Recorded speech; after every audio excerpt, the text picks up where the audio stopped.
Sahabat setia Gowor yang dikasihi Tuhan, Shalom. Hari ini adalah Senin 26 Januari 2026. Kita hari ini memperingati peringatan wajib Santo Timotius dan Titus Uskup. Timotius lahir di Listra dari pasangan berkebudayaan campur. Mamanya bernama Eunike, orang Yahudi. Ayahnya adalah orang Yunani. Ketika Paulus datang ke Listra, Timotius, Eunike, serta neneknya bernama Louis dibaptis dan menjadi pengikut Kristus. Dalam perjanjian baru dikisahkan bahwa Timotius mewartakan Injil bersama dengan Rasul Paulus. Timotius berakar kata Yunani Timotheos yang artinya pujilah Tuhan atau muliakanlah Tuhan. Bersama Paulus, Timotius mewartakan Injil ke berbagai daerah. Timotius disebut sebagai penerima dua surat dari Rasul Paulus, yaitu surat 1 Timotius dan surat 2 Timotius.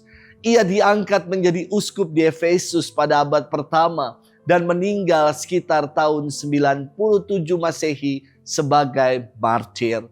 Titus berasal dari Antiokhia. Ia adalah rekan kerja Rasul Paulus. Titus adalah seorang Yunani yang menjadi pengikut Kristus.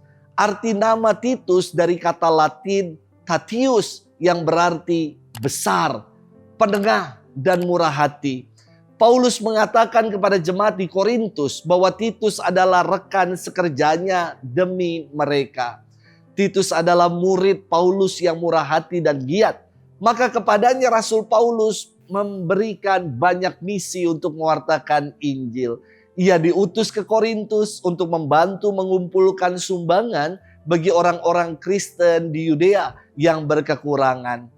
Titus diangkat sebagai uskup di Pulau Kreta hingga akhir hidupnya. Kita akan bersama-sama merenungkan firman Tuhan hari ini yang diambil dari Injil Lukas 10 ayat 1 sampai dengan 9. Mari kita siapkan hati kita. Haleluya, haleluya, haleluya.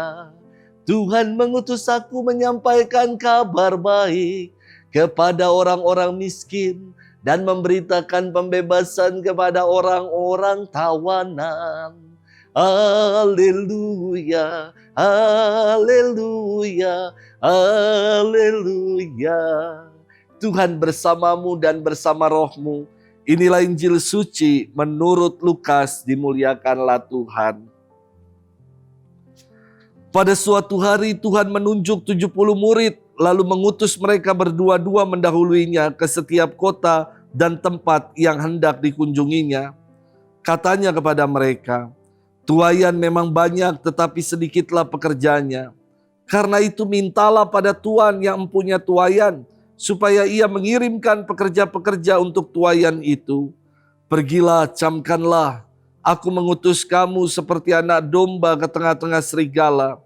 Janganlah membawa pundi-pundi atau bekal atau kasut, dan janganlah memberikan salam kepada siapapun selama dalam perjalanan. Kalau kamu memasuki suatu rumah, katakanlah terlebih dahulu, damai sejahtera bagi rumah ini. Dan jika di situ ada orang yang layak menerima damai sejahtera, maka salammu itu akan tinggal padanya. Tetapi jika tidak, salammu itu akan kembali padamu. Tinggallah dalam rumah itu, makan dan minumlah apa yang diberikan orang kepadamu, sebab seorang pekerja patut mendapat upahnya. Janganlah berpindah-pindah rumah. Jika kamu masuk ke dalam sebuah kota dan kamu diterima di situ, makanlah apa yang dihidangkan kepadamu dan sembuhkanlah orang-orang sakit yang ada di situ. Dan katakanlah kepada mereka, kerajaan Allah sudah dekat padamu. Demikianlah sabda Tuhan. Terpujilah Kristus. Sahabat setia Gowor yang dikasihi Tuhan, Shalom. Saya teringat akan kisah penciptaan ketika Tuhan menciptakan Hawa.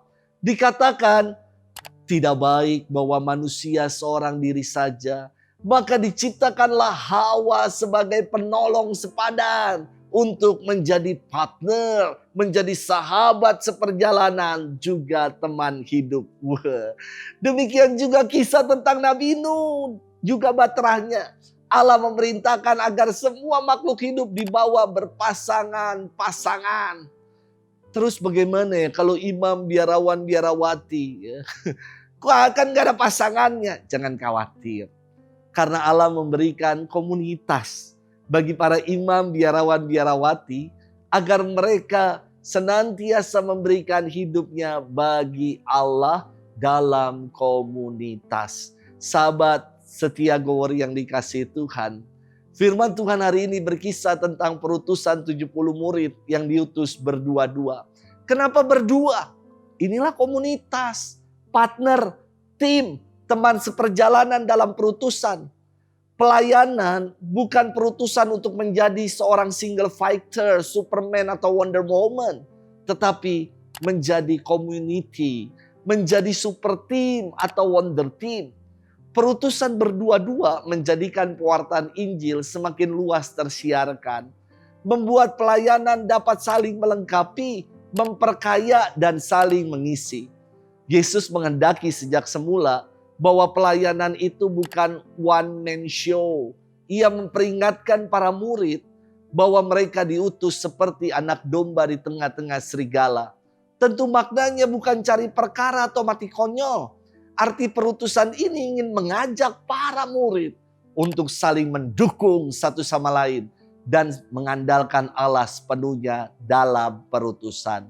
Sahabat setia Go Warrior yang dikasihi Tuhan, ada pepatah yang mengatakan kalau kamu mau berjalan cepat, if you want to walk fast, walk alone, jalanlah sendiri, ya.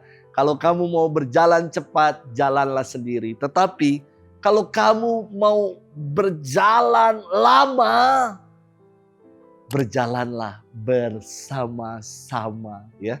Maka syukur kepada Tuhan kalau Allah mengaruniakan rekan, teman hidup dalam keluarga yang namanya pasangan. Tuhan juga mengaruniakan kepada para imam, komunitas, teman sepelayanan, teman seperjalanan. Semoga inilah yang membuat karya perutusan kita menjadi semakin indah, semakin punya dampak dan berbuah. Semoga kita mau menjadi pribadi-pribadi yang senantiasa menunaikan perutusan Tuhan untuk melayani Tuhan, mewartakan kabar sukacita Tuhan. Selamat bermenung, Tuhan memberkati kita selalu dalam nama Bapa dan Putra dan Roh Kudus. Amin.